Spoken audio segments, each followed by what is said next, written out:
Good morning, everybody. This is Football Talk, and I'm your host, Bo. This is our weekly installment of HawkTalk, and I figured as we've been playing around with different days to record this segment, it only makes sense to do it on a Blue Friday. And so here moving forward, we're going to do it on Fridays because Blue Fridays, why not do it then?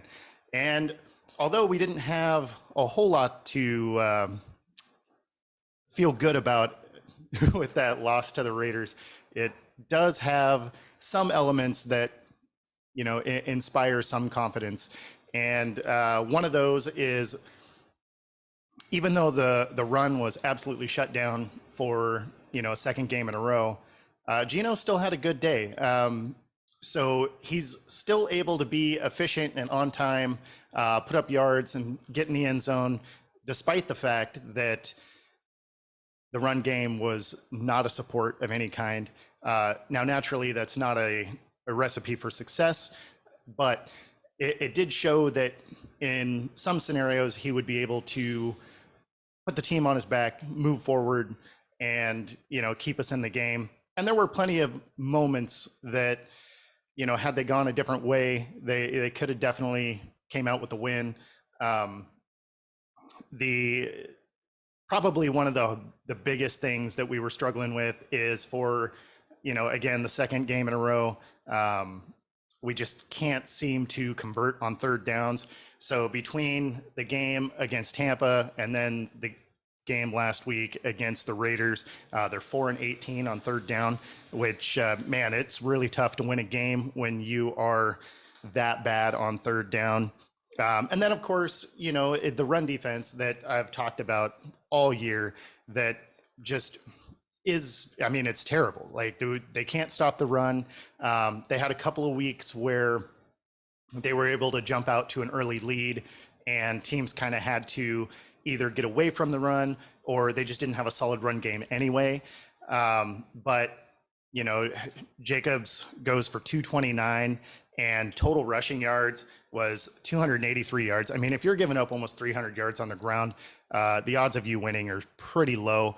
So definitely something that needs to get fixed, and fixed right away, because at the end of the day, even if you make it into the playoffs, everyone that gets in the playoffs is going to have some sort of running game. And if you got guys just gashing you every single week, it's going to be tough to do anything in the playoffs.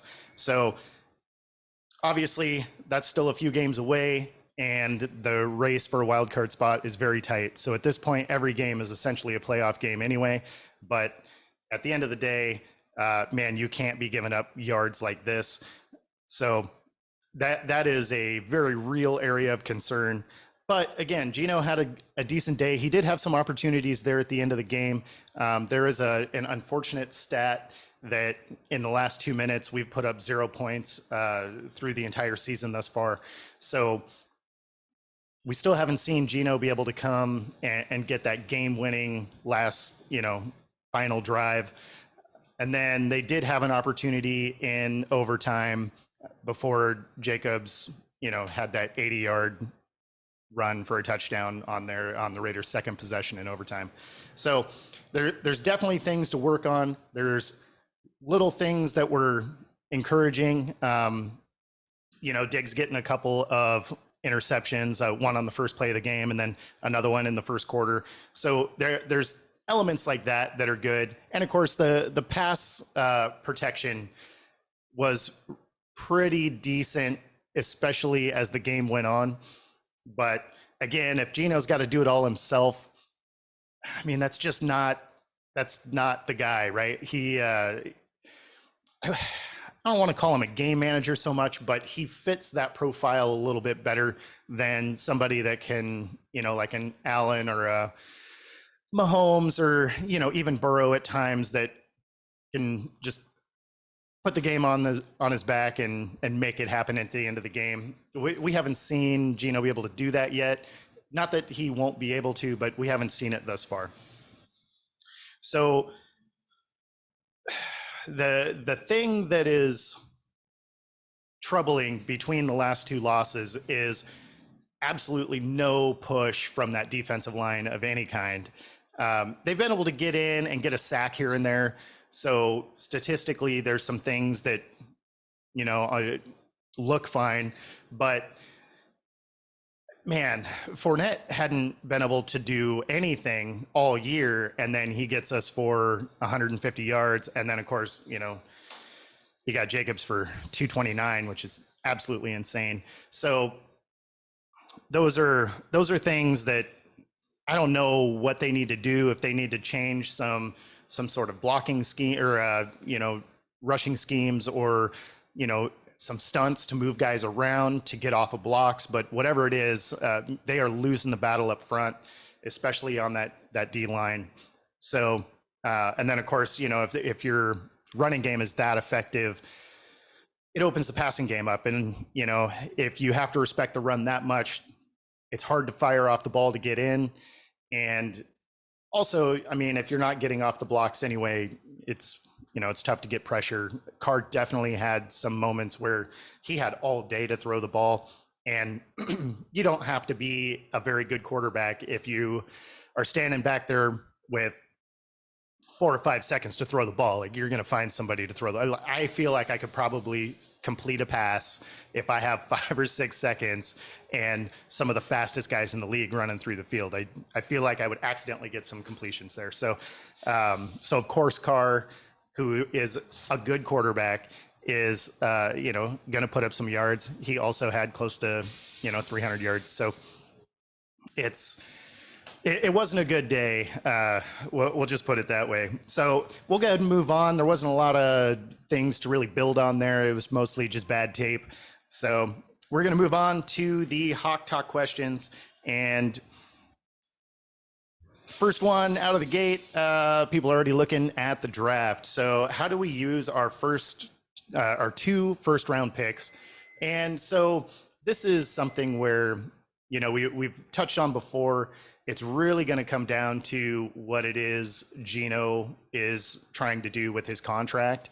And so I still feel like if he is looking to be in that 25 to 27, maybe 30 range for 3 years, I think they keep him, and then they continue to bring Locke along behind him and use that first pick to shore up that defensive line with an edge rusher.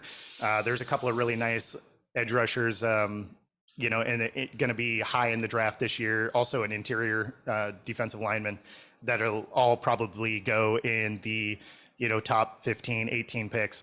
So picking up one of those guys would be crucial. But again, that's only if Geno is going to be on that end of the contract. If he's looking to be mid to upper 30s, I think they let him test out the free agency market, just because there is quite a few solid quarterbacks coming through the draft, or at least they appear like they should be solid quarterbacks. And there's also going to be some free agents that are floating around. And so there's actually going to be kind of a surplus of similar skill level to Geno on the market. So it'll be tough to see if anybody, floats a number that high for Geno, especially because of all the tape that is on him. This is the good year that he has on tape. Every other year has, it's not great. Like, it's not terrible, but it's not awesome tape. So I don't know how many teams would be really interested in throwing a ton of money at a guy that has one solid year, because then you start to look at it as, did he evolve into that? Is it the scheme that he's in? Like, there's a lot of question marks. And so I feel like they would probably want to see more than 1 year at that level. But again, I think if his contract, at least, especially like the guaranteed part of the contract, if that part of it is relatively team friendly and the contract is, 3 years ish, I think they keep him, bring Locke along, and shore up that D line, which obviously is probably the best case scenario to go. Yeah. So how can the D get pressure and tighten up against the run? Well, that's tough because there's not really anybody to go get. So there's not a ton of free agents out there that really fit what it is they need. And the guys that are out there aren't necessarily going to be better than what we've got. And so I think at this point, the talent that we have is the talent we have. And so now you kind of have to figure out how can we change the scheme and move guys around so that you can get pressure and you can get to running backs. So maybe it is, stunts to be able to get to gaps. But as it sits right now, the talent that we have is what we have. And so really you just have to kind of play around with how you're using them in hopes that you can kind of start to close some of those holes up. Because if you are averaging giving up 150 yards plus a game, it's going to be really tough to keep pace with some of the higher flying offenses that if you do make it to the playoffs, everybody is good.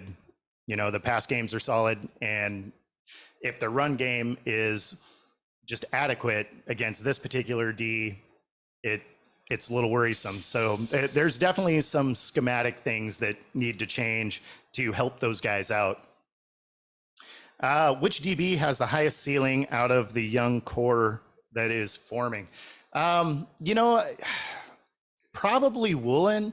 Obviously you're seeing good things out of the entire DB, out of all the DBs. And, of course, Diggs had a big day. But watching the path that Woolen's rookie year is taking, it definitely has similarities to what Richard Sherman was able to do. Very different style of play, but numbers wise are similar. And so it's probably impressed me because I didn't feel like he was rated as high as his play has been so far. But it still got time left, so that could change. But yeah, I would say Woolen at the moment. Let's see. After the last couple of weeks, does that change what we do with Geno? I don't think so. Despite the losses, his numbers really didn't change. Like, he put up very similar numbers. He was still efficient. I don't think that really changes the outlook of what he did. I mean, in both scenarios, they put up points. It's just the defense was a huge letdown. And so, and primarily in the run game in both scenarios. So I think that they will probably be just as high on Geno as they were before. Again, it's not like his numbers dropped off. There were some ugly throws early in the game against the Raiders, but as it sits right now, I haven't seen anything that would get anybody off of wanting to extend Geno. So no, I don't think it changes anything. What scenario do we not bring him back? That's simple. It's just if he wants too much money. Other than that, like, he's a likable dude. The guys in the locker room like him. He knows the system well. He has been smart with the football mostly. So, these are all things that are great to have on your team. He can throw the ball around pretty accurately. So it's not like he's just slinging the ball and hoping for the best. Like, he's an accurate thrower, and with the better decision making that he seems to have this year, I don't see any other scenario than he's just trying to get upwards of close to 40 mil a year. And I don't think the Seahawks will sign off on that. So that's about the only way I think they don't bring him back. Would Jimmy G be an upgrade over Geno in a possible free agent move? It's kind of a similar quarterback, I guess, in that way. And if you could pick him up for less than what Geno wants, then sure. But I don't think they make that move. If you have a similar guy, but one guy already knows your offense, you're probably going to stick with the guy that knows your offense. Plus, Geno is more athletic and has proven to be, a little more durable as well. So if you got a guy that is kind of comparable, No, I think you stick with Geno. So that one would solely come down to the price tag. That being said, I don't think they make that move. If anything, I would bet that Jimmy G ends up as a Jet. Um, they got a team that is primed to win. They have a solid defense, and they got some playmakers on the offensive side of the ball. Zach Wilson just wasn't able to get that done, and now they have White in there, which we'll see tomorrow how his next start goes. But he looks like a better quarterback overall than Wilson was. But if you could get a veteran in the room, I understand Flacco's there, but I don't think that counts. Like although you have some veteran leadership in that way, he has not looked good in a Jet uniform at all. So I would imagine Flacco's tenure there is probably done. And so if they could pick up Garoppolo for cheap, I would bet the Jets probably have the most interest in picking him up. Who is probably in for the biggest regression next season? So sadly, it's probably Walker. Either that or Geno. So as these guys start to get more tape on them, that's where you could see drop off. Now I say Geno because again we have the tape that we have over the last decade, and then what he's doing this year. So does he have the potential for a drop off as this season ends up being an aberration? It's entirely possible, right? So that's probably there. Or Walker, as they start to figure out, more tape comes out on a running style. So as a rookie, can he make that, little shifts? The other one would be potentially Woolen as well, right? Because again, with more tape, are these receivers going to be able to find little wrinkles to get him to move in a way where you can get by him? I mean, the best receivers are always watching tape. And so they're going to look for little tells in body language, or, does he drift a little bit on a double move or something like that? So those are the things that can create kind of a drop off. And of course, there's so many rookies on the team at the moment that any one of them could have that potential drop off. So I think probably the one that has the biggest potential for a drop off though is Geno, and only because this is the best season that we've seen him. And again, who knows if that was just this great year for him, or is it really a trend moving forward in his gameplay? And so that's probably the guy that I'm going between him and Walker. And again, just because, as the more tape comes out.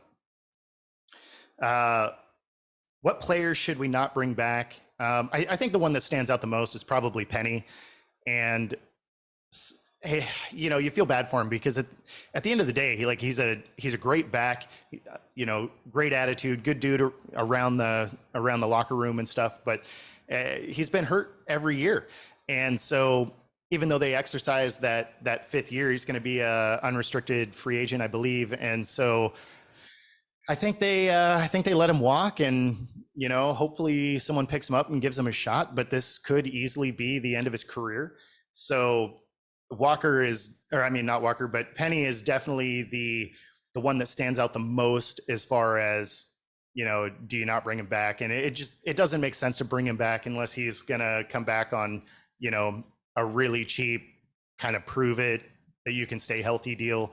Although I think he would be the second back at this point anyway. So yeah, I think Penny is probably the front runner for a player that doesn't get brought back in.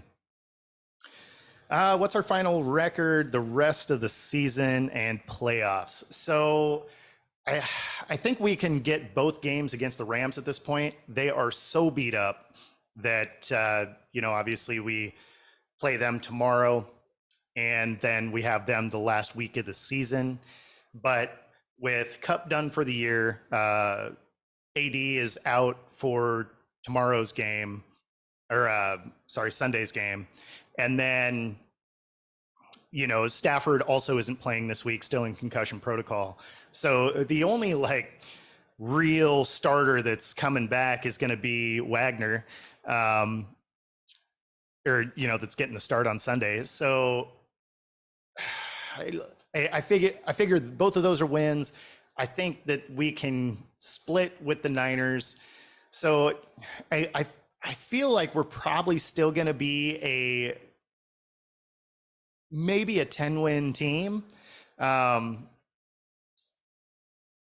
which should, in theory, be able to get you that 7th spot. I think the Niners do end up taking the division, but once you get in, that's all that matters, right? I mean, the Eli Manning Giants were prime examples of that, right? You play okay through the season, and then you get into the playoffs and you got to win 4 games.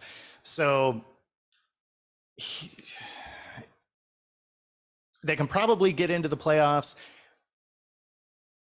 I'm going to go with they could steal a wild card game depending on who they play, but the team is so young, and what we saw over in Munich was, it was either jet lag or they just weren't prepared for the amount of media frenzy that was around. And of course, that's every single game of the playoffs. So even if they get a first round win, that's probably that second game could be the exit. And even the first game might not really be a win, but getting in at all is, so much more than what we were predicting at the beginning of the year. I was thinking they were a 7-win team coming into the season. So, we could hit that mark on Sunday, just, for what my preseason predictions were. So at least we're kind of outperforming what everybody thought, but they're really not quite built for any kind of sustained playoff run. And most of that hinges around the fact that they can't stop the run in any way. And then they're still getting hit by those crossing routes and, seam routes to tight ends and stuff like that. So I figure they can still be a 10-win team, and the playoffs are probably a one and done, honestly. When can we expand the show for call-ins? So that is something that I am trying to figure out. So it's coming. I also planning on doing these live, and so even if you're not able to call in, you'd be able to, write, in the comments, and then I'd be able to respond from there. So the only thing that makes it tough about doing call-ins is because I do this show by myself, I don't have anybody to field the call and switch them through. So it could add some clunkiness to the show if we do it that way. But it definitely in the works. I'm hoping to have this a little more streamlined as time goes on. Let's see. Did Gino regress? The O put up. They put up 34 points. So I can't really say that he's regressed. He had a good day. He had a solid day out there. It wasn't like he went out there and, went, 7 for 29 or something. He went out, had an efficient day, put up a bunch of yards. They scored a bunch of points, obviously not because of the run game, because there wasn't any. So no, I don't think he regressed. I think the fact that we can't get a running game going is the biggest issue. So some of the throws he threw, though, there were a few potential picks that were dropped, and so obviously that's a concern. But in those scenarios, he was also kind of running for his life. So so bad decisions happen when you are scrambling around and trying to make stuff happen. So Did he regress? No. Did he make a couple of bad decisions? Sure. But the biggest problem is we got no push for our, from our offensive line for the running game. And then also, there was absolutely, no rush defense of any kind. Just, it really, I feel like this whole game came down to both offense and defensive lines just not getting it done. What do I think of DK's no catch call? I mean, the ball was moving. So if he was a yard further into the field and he didn't roll onto onto the sideline, then that's a catch all day. But because the ball was sliding down his body and then he kind of pinned it against his leg, but he had already rolled on to the boundary marker. I mean, it's an incomplete pass all day, so I can't really fault him on that. And then, of course, on the other one, that the fumble that was ruled a stop of forward progress. I didn't hear a whistle, so that's just a judgment call by the refs. Did I like the call? No, of course not. But had it been the other way around, you'd have been like ecstatic that it wasn't a fumble. So I feel like that's one that really could go either way. And, this time it went against us. It is what it is. That's not why we lost the game. Like, there were plenty of other contributing factors that created a scenario where we were behind. So neither one were egregious, really. I mean, the no catch was obviously not a catch. And then the fumble, I mean, I feel like they ruled that a little fast, especially for a running back. Had it been a quarterback, they immediately, say progress because they don't want those guys getting hurt. But running backs, they usually let fight a little bit. And so I thought that they ended the play a little early, but at the end of the day, it's what they called. So I don't really feel too bad about either one of those. There were plenty of other problems with the way that the Hawks executed that really led to the loss. It wasn't those two calls. What do I think about the throwback jerseys coming next season? I am excited about those. It's about time. You've seen all these throwback jerseys for other teams, and most of them are really bad. So it's cool to see those 90s Hawks jerseys coming back. That's going to be awesome. Excited about picking up a couple of those. So no, I'm excited about that. I'm curious which jersey they dropped. I'm guessing they're probably dropping the gray ones, just because they seem to love the color rush jerseys. But I would imagine the grays are probably the ones they're dropping, because unless the rules have changed, what the rule was you had your home and away, you had an alternate, and the color rush. And that's why we never had the throwback, is because most other teams, their alternate was their throwback jersey, and we had the grays as our alternate. So my assumption is that the grays are the ones that are going away. But I'm excited to see the old logo and everything come out. Like, that's going to be awesome. Are people starting to figure Walker out over the last 2 weeks? I wouldn't say they're figuring him out. I mean, at the end of the day, the offensive line just isn't getting it done. He's starting to break tackles 2 yards behind the line of scrimmage. And so it is really tough to, have any meaningful runs when your first, yards after contact are to the line of scrimmage. I mean, the only guy that's ever really been successful in that scenario was Barry Sanders, and that's just because he was so shifty, and because he had to, because that Lions team was just terrible. But when you go back and look at the tape from the games that he's played well, he's had rush lanes to go through. So first contact was, at least a few yards downfield.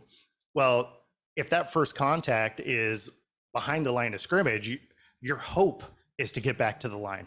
And so it's not even like you have any head of steam by the time you're starting to get contact. I mean, if you're rushing through the hole and your first contact is 3 yards down, well, you got 7 yards of getting a full head of steam before you make that contact. If you're 3 steps after you're getting your handoff, you don't have any speed. You don't have anywhere to go. So no, I don't think it's people figuring him out. It's just the fact that we got no rushing lanes being opened up. And I mean, I don't care how good of a running back you are. If you're getting hit as soon as you get the ball, you're not going to have a very good day. Let's see. Do you think Wagner has a big day against the Hawks in the running game? I mean, if the Rams want to be successful, he's going to have a big day because no one else is, none of the rest of their starters is even going to be on the field. So I would imagine that he's probably going to amass quite a few tackles throughout the day, simply because he's the only guy there. I mean, I figure Wags is going to be, he's going to have a big day and really out of necessity more than anything. And how will the stadium react when Wagner comes back to Seattle? And is it going to be similar to the way Wilson was received? I think it's going to be very different than the way Wilson was received, mostly because they left the team in very different ways. So, you had Wilson who wanted out, and, there was some animosity between the groups making that happen. And then, so him getting booed coming back in, some of it is, people were upset about the way that he left. And some of it was, it's the other team's quarterback. So, if you've ever been to a football game, like they boo the other team, that's normal. So I feel like that story was kind of blown a little bit out of proportion for sure. But I would bet that Wagner is received a little bit different. He didn't want to leave. He found out through social media that he was let go. So, I mean, there's so many things that it would I could see him having more animosity towards the team than the fans do towards him. Nobody wanted him to go. And, despite the fact that you haven't heard a ton about him for LA, and mostly because their team is just mostly hurt, so there's not really good storylines about it, but he's been down there making an impact. So it's not like he fell off or anything like that. So at the end of the day, I think the fans will probably receive him well. I don't know